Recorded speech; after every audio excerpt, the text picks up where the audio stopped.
ini nggak mati-mati ini barang ini. Apalagi semakin banyak data kita kasih, semakin pintar dia. Dan saya khawatirnya kita nggak tahu perkembangan ke depan, tapi ini juga ilmuwan akan terus mengontrolnya. Jangan sampai nanti artificial intelligence itu akan mengatur kita. Bahaya kan Bapak Ibu ya? Misalnya suatu saat Bapak Ibu nanti ya, Bapak Ibu kan tergantung dengan HP, rekening semua di HP, semua di HP sekarang kan. Suatu saat bagaimana kalau AI mengancam kita? Bapak Ibu jangan pergi katanya. Kalau pergi rekening habis katanya. Nggak berani kita lagi kan. Nah itu tentu para ilmuwan lah tugasnya membahas itu. Sekarang kita coba ketik Bapak Ibu ya, apa indikator misalnya, indikator, oke, ya, penilaian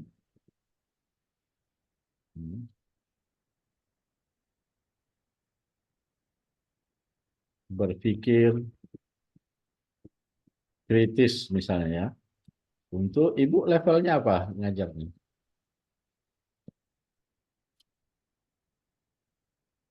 SMA.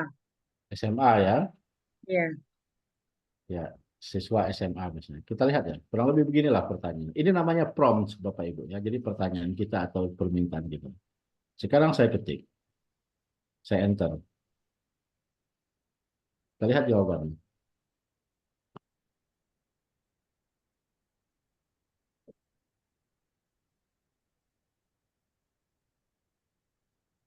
Oke, ini saya ke ataskan dulu supaya bisa dilihat. Ini responnya.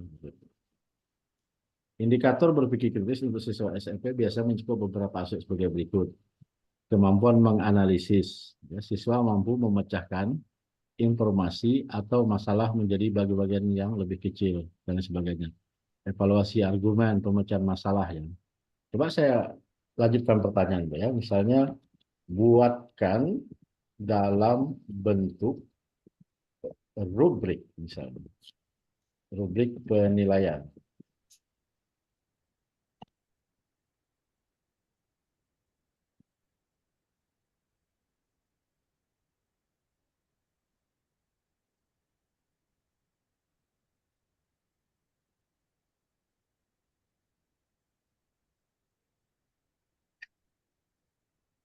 Ini hasil Bapak Ibu ya. Ini sudah dibuatkan ya nih. Cara penggunaannya sudah disebutkan ya nih. Cara menggunakannya. Jadi cara menggunakan chat box untuk chat GPT ini Bapak Ibu itu adalah dengan model interaksi atau dialog. Dan kita harus berpikir kritis. Tidak semuanya harus kita terima apa yang dia buat. Karena data-data dari ChatGPT yang digunakannya ini kan kadang-kadang banyak sumber-sumber yang juga tidak kredibel. Kadang-kadang juga data yang hoax dan lain sebagainya. Makanya peran kita sebagai orang yang menggunakannya lah yang menentukannya. Kontrol itu ada di kita. Katakanlah ini tadi misalnya kan, kita kan tidak mesti semua kemampuan menganalisis, kemampuan mengevaluasi, pemecahan masalah, berpikir logis, kemampuan berpikir dan lain sebagainya. Ini kan banyak nih Bapak Ibu ya. Mungkin agak kompleks. Saya minta buatkan misalnya ya rubrik yang lebih misalnya lebih sederhana dengan 3 indikator.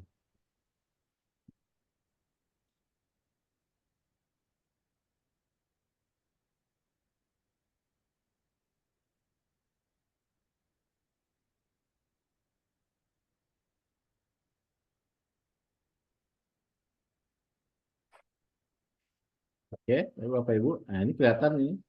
Ini sudah disesuaikannya lagi hanya 3 indikator. Misalnya analisis dan evaluasi, pemecahan masalah, kemudian kemampuan berpikir. Ya. Sekarang saya misalnya perlu untuk Ibu ngajar mata pelajaran apa? Sosiologi, Pak. Sosiologi. Ya. Oke, ya. Misalnya buatkan ya satu tugas sosiologi ini terkait ini umum Bu ya. Nanti kalau materinya apa nanti itu kan tentu bisa dispesifikasikan. Sosiologi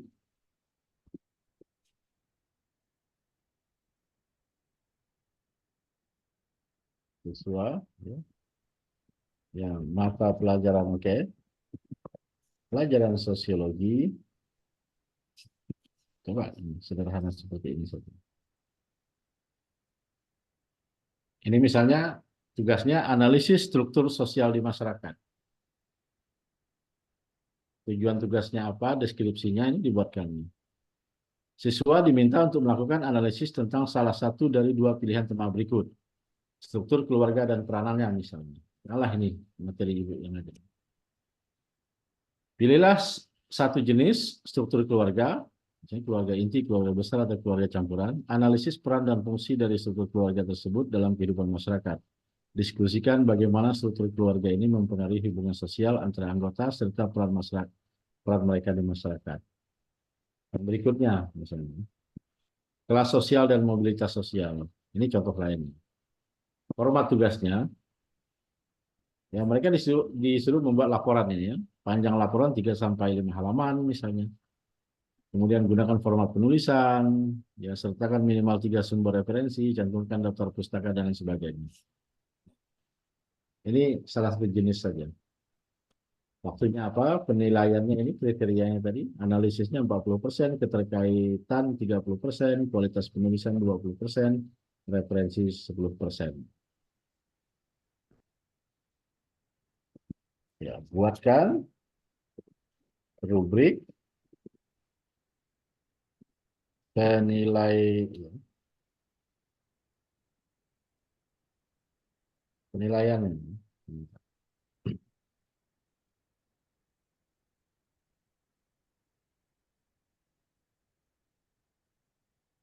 Nah, ini rubrik penilaian Bapak Ibu.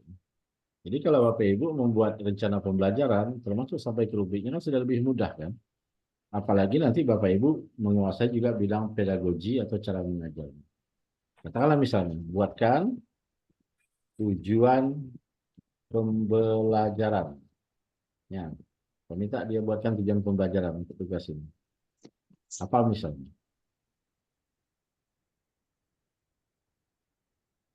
Ini kan? Siswa dapat menjelaskan dan memahami konsep dasar struktur sosial bla. Ini kan? Yang kedua ini. Ini kan yang diberikan kepada kita. Oh, saya tidak puas kayaknya dengan tujuan yang nomor 1 ini. Saya minta lebih detail lagi. Buatkan misalnya tujuan pembelajaran dengan metode misalnya ABCD. Saya minta itu. Apa itu ABCD?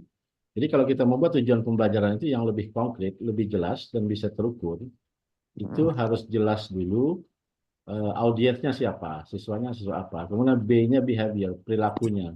Operasional, kata kerja operasionalnya. Kemudian C itu kondisi, conditionnya.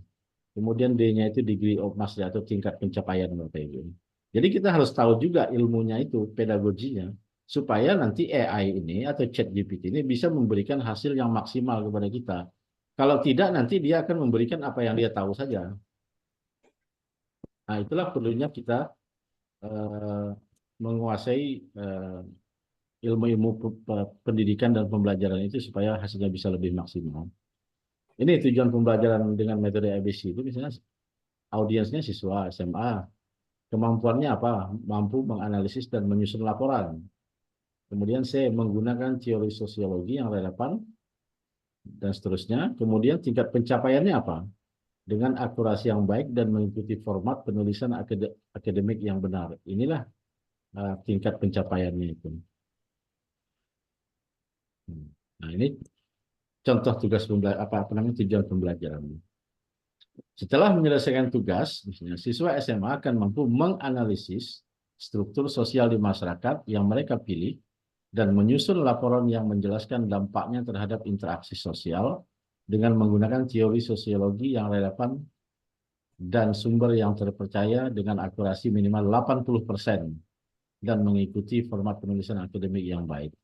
Jadi ini tingkat pencapaiannya ada, ya, minimum achievement. Ya, kalau dia nggak tercapai ini kan berarti eh, ada masalah dalam pembelajaran kita, harus diperbaiki lagi. Tujuan pembelajaran yang seperti ini mudah diukur daripada tujuan-tujuan yang sifatnya umum tadi.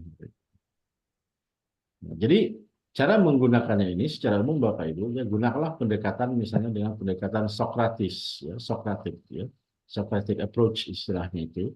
Jadi modelnya dialog, kita bisa berikan pertanyaan umum dulu. Ketika diberikannya kita harus berikan pertanyaan yang lebih spesifik terus. Jika perlu kita berikan dia data supaya dia bisa apa namanya eh, melaksanakan perintah kita itu sesuai dengan keinginan kita. Tadi kan ada satu masalahnya yang disampaikan oleh Bapak Ibu adalah ketika menggunakan chat GPT misalnya, kadang-kadang hasilnya tidak sesuai harapan. Kenapa tidak sesuai harapan? Karena Bapak Ibu tidak mengontrol chat GPT itu. Kita harus mengontrolnya. Kalau dia berikan secara umum, kita harus berikan pertanyaan lebih spesifik, jelaskan kondisinya, jelaskan tujuan kita, dan sebagainya. Semakin spesifik dan semakin jelas instruksi kita itu semakin bagus nanti hasilnya. Dan untuk kualitas hasil yang lebih baik, itu juga didukung oleh pengetahuan dan kemampuan kita tentang ilmu-ilmu pengajaran itu. Katakanlah misalnya tujuan pembelajaran tadi. Dia akan berikan tujuan pembelajaran secara umum saja. Tapi kalau kita bisa arahkan dan kita tahu bahwa cara membuat tujuan pembelajaran yang baik itu harus begini. Nah, kita bisa arahkan dia untuk itu. Termasuk nanti sampai kepada materi-materinya. Ya. Oke, saya rasa gitu Bapak Ibu ya. Eh, ada tambahan lagi? Tidak, Ba- Pak. Terima kasih, Pak. Ya. Baik, terima kasih banyak Bapak. Dan juga pertanyaan dari Bu Gusneti Fitri ya. Eh, Mhm. Tadi juga sangat apa namanya itu memberikan contoh jadinya kepada kita sehingga webinar kita ini sebenarnya menjadi semi workshop begitu Pak. Iya, kita sebenarnya Bapak Ibu ya, terima kasih Pak Dodi. Sebenarnya kan hari ini kan kita pengantar saja dulu. Cuman kita belum workshop dan mungkin akan di serius-serius berikutnya untuk webinar ini nanti modelnya workshop. Tapi ya harus pakai laptop ya. Kita fokus kita untuk apa? Untuk perencanaan pembelajaran. Maka kita fokus di sana. Format Bapak Ibu di sekolah seperti apa? Apa yang diminta gitu kan? Itu kita bisa fokus ke sana. Kemudian mengembangkan materi ajar misalnya. Itu bagaimana pula ya? Untuk asesmennya bagaimana? Tadi kan di awal tadi yang saya sampaikan, mungkin saya coba eh, share ulang lagi. Ini ada hal-hal yang bisa kita otomatisasi, terutama dengan menggunakan chat GPT itu. Oke, maaf Pak Dodi ya, saya coba review sebentar. Silakan Pak. Hmm, oke. Yang ini Bapak Ibu, ya. Persiapan pembelajaran, perencanaan pembelajaran, melakukan evaluasi dan feedback ini terhadap karya mahasiswa atau mahasiswa, pengembangan diri, ya, tugas-tugas administrasi dan lain sebagainya. Kalau Bapak Ibu nanti melakukan riset misalnya penelitian tindakan kelas bagaimana, ya. Kemudian kalau Bapak Ibu eh, menggunakan data untuk merancang proses pembelajaran, bagaimana menggunakan apa namanya menggunakan data tersebut dan dibantu dengan chat GPT ini untuk melakukan proses pengambil kebijakan itu bisa bisa kita lakukan. Tetapi itu polanya nanti workshop Bapak Ibu sekalian. Tidak bisa webinar seperti ini menyimak ya. Dan kita harus pakai laptop ya. Kalau tatap muka tentu bisa ini kan, tapi dengan kegiatan online bisa lebih murah kan, lebih lebih efisien juga. Saya rasa itu Bapak Ibu sekalian ya. Terima kasih ya Pak Dodi. Saya rasa sekian untuk pengantarnya. Mohon maaf. Dan kalau ada pertanyaan silahkan dilanjutkan. Baik, terima kasih banyak Bapak dan juga tadi peserta sudah eh, ada yang bertanya dan langsung diberikan apa namanya semacam simulasi dan tentunya peserta lain tadi juga yang telah eh, mengikuti pembahasan dari materi memiliki pertanyaan dipersilahkan untuk sesi awal ini mungkin satu dan dua ya dua peserta silakan.